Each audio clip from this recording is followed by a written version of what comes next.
Few cases in American true crime history have stirred as much fascination and controversy as the trial of Jodi Arias. What began as a seemingly ordinary love affair soon spiraled into a sensational courtroom drama, complete with shifting alibis, explicit evidence, and a gruesome murder that shocked even seasoned investigators. Arias, an attractive young woman accused of killing her ex-boyfriend Travis Alexander in 2008, quickly became a media obsession, her every move dissected on cable news and tabloid covers. This wasn't just a murder trial, it was a story of obsession, betrayal, and the deadly cost of emotional manipulation. Born on the 9th of July, 1980, in Salinas, California, Jodi Arias was artistic, intelligent, and often described as charming but unstable. Her upbringing was reportedly strict, and she had difficulty maintaining steady work or direction in life. She floated between waitressing gigs and freelance photography, often appearing to reinvent herself with each new chapter. Travis Victor Alexander, on the other hand, had risen above a deeply troubled childhood. Born on the 28th of July, 1977, and raised in a home marked by abuse and instability, Travis was eventually taken in by his grandparents. He went on to become a successful motivational speaker and salesman for prepaid legal services, PPL, and was known for his devout Mormon faith. The two met at a PPL convention in Las Vegas in September 2006. Their connection was immediate, and despite living in different states, they embarked on a volatile and passionate long-distance relationship. Jodi converted to Mormonism soon after meeting Travis, a gesture many believed was meant to win his approval. But beneath the surface, the relationship was marked by secrecy, control, and growing emotional turmoil. But there was a deep imbalance. While Jodi seemed utterly devoted, perhaps obsessively, so Travis was more ambivalent. He often described her as a friend with benefits, and at times spoke disparagingly about her behind her back. Despite their frequent breakups, emotional outbursts, and Travis's desire to move on, Jodi always seemed to find her way back into his life. On the 9th of June, 2008, Travis Alexander's friends became worried after not hearing from him for days. He had missed important meetings and was uncharacteristically silent. Friends entered his Mesa, Arizona home and found a horrific scene. Travis's body was discovered in the shower. He had been stabbed 27 times, his throat was slashed from ear to ear, and he had been shot in the head. Blood covered the bathroom floor, sink, and walls, a scene of unspeakable violence. Police quickly zeroed in on Jodi Arias. She claimed she hadn't seen Travis in weeks. But when authorities found a digital camera in Travis's washing machine with deleted photos recovered from its memory card, it told a damning story. The pictures showed Travis alive, naked, and smiling in the shower. The final photo, taken seconds later, showed him bleeding, likely after the initial attack. A photo of Jodi, inadvertently snapped during the struggle, placed her at the crime scene. Initially, Jodi denied any involvement.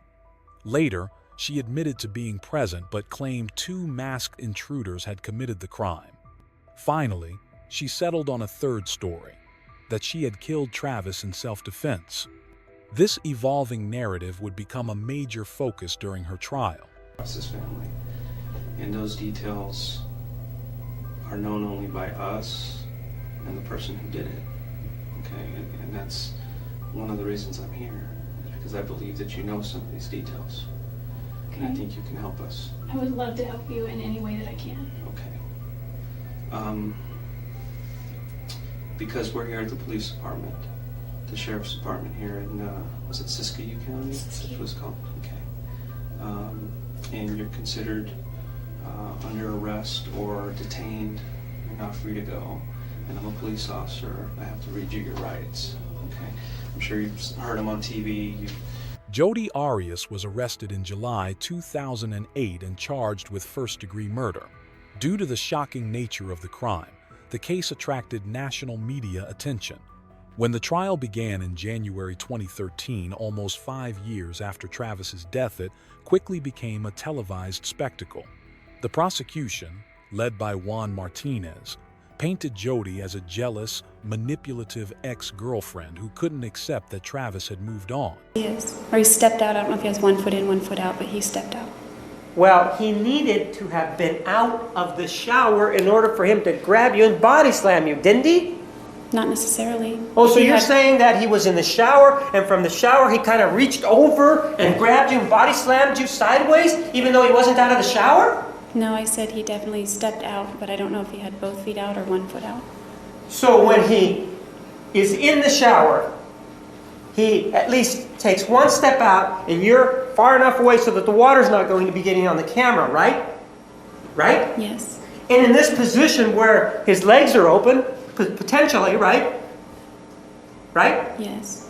You're saying that he reaches over with one leg still in the shower, and he body slams you. That's what you say, right? No, it's not what I said. He showed evidence of premeditation, a rental car, a stolen gun, gas cans to avoid leaving a paper trail, and the fact that she had turned off her cell phone during the trip. Martinez described the killing as a premeditated slaughter, driven by jealousy and rage after discovering that Travis was planning a trip to Mexico with another woman. The defense, led by Kirk Nurmi, portrayed Jodi as a victim of abuse. They claimed that Travis had a dark side, controlling, emotionally abusive, sexually manipulative, and that years of mistreatment had pushed her to a breaking point. The killing, they argued, happened in a moment of panic and fear. To support this, Jodi took the stand for a staggering 18 days a rare and risky move. Her testimony was emotional, detailed, and often explicit, revealing the intimate and toxic nature of her relationship with Travis. However, inconsistencies and contradictions in her statements weakened her credibility. Many in the courtroom and watching from home were unconvinced. The Jodi Arias trial quickly became a media phenomenon. It was broadcast live, with millions tuning in daily. Courtroom footage was dissected on talk shows, YouTube, and social media. Jodi became both villain and celebrity. The public was polarized. Some believed she was a battered woman acting in desperation. Others saw her as a cold-blooded killer who spun lies to avoid responsibility. Her calm demeanor, sudden emotional outbursts, and sometimes flirtatious behavior while on the stand only added to the spectacle.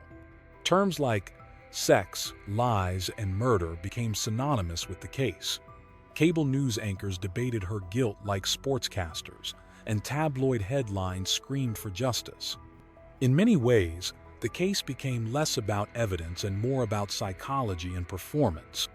On May 8, 2013, after 4 months of testimony and 15 hours of deliberation, the jury found Jodi Arias guilty of first-degree murder.